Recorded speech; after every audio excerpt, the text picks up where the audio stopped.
د محمد نظیف کیس کې څه پوزیشن ده څه پروسیډینګز روان دي؟ نو بیسیکلی د څه وایي چې په دې کې دا موږ چې دی کنه د ریټ پټیشن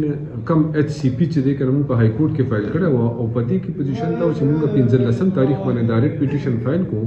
او بجای د دې چې دی کې موږ ته نیکسټ ورکینګ ډے باندې یعنی 17 تاریخ باندې پکار دا چې موږ ته هیرینګ راکړی وي نو موږ ته دی چې دی په 21 تاریخ باندې چې دی کنه دی کې هیرینګ راکو فرست هیرینګ زموږ په 21 تاریخ وشو په هغه کې جج صاحب چې دی کنه چیف صاحب سره زموږ دا کیس ولګېدو نو د چیف صاحب مهرباني وه چې هغې موږ واورېدو او په دې کې چې دی نوټسز چې دی که نه ایشو کولو اډر وکړو په دې کې چې دی 3 کسانو ته نوټس ایشو کې دې کې سی سی پی او د ایس پی دی ایس پی کینټ او ورسره چې دی که نه د ایس ایچ او کنسرن د ایسټ کینټ چې کوم ایس ایچ او دی دې 3 واړو ته چې دی نوټسز ایشو کې او دې ته دا وویل چې تاسو چې دی که نه په دې کې خپل ریپلایز ودن فورټنایټ جمع کړئ بلې په دې کې دا ډایرکشن وکړو چې دې کې تاسو یو شارټ ډیټ ورکړئ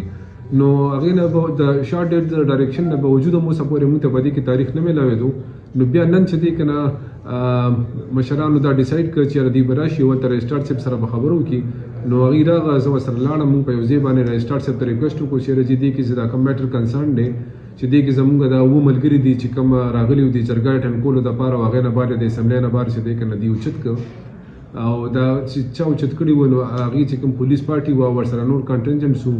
ان افیشل چې کوم کلوتھز کې پلین کلوتھز کې کوم کسانو نو هغه د سی سی پی او په وینا باندې چې دی کنه دا د دې اریسټ کړي و چې کوم یو ایلیګل اریسټ وو نو هغه کې چې دی موږ رجسټرار صاحب ته ریکویسټ وکړو چې دی کې متشارټ ډیټ راکړي نو هغه موږ ته بالکل موږ سره چې دی کنه ویلینګ نشو کو او په دې کې خپل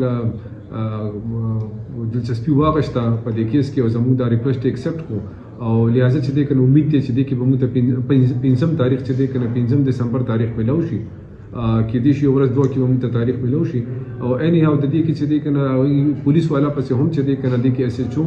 سی سی پی او او ایس پی ته چې دی کنه ایس پی کینټ د ډایرکشن شو چې تاسو چې دی کنه دی کې دلته چې کوم نوټیس هغه ته ایشو کا او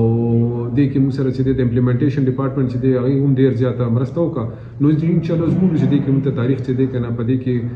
5 تاریخ ملاویږي او کنه ملاوي نو دا چې د تر اوسه پورې د ریکې سودا دی باقي نو ګورو ان شاء الله امید دی چې د خیر سره موږ به دا کوټ چې دی کنه په دې خبره کنوینس کو دی موږ سره ومني او دا کسان به موږ خپل ریکور کړو ان شاء الله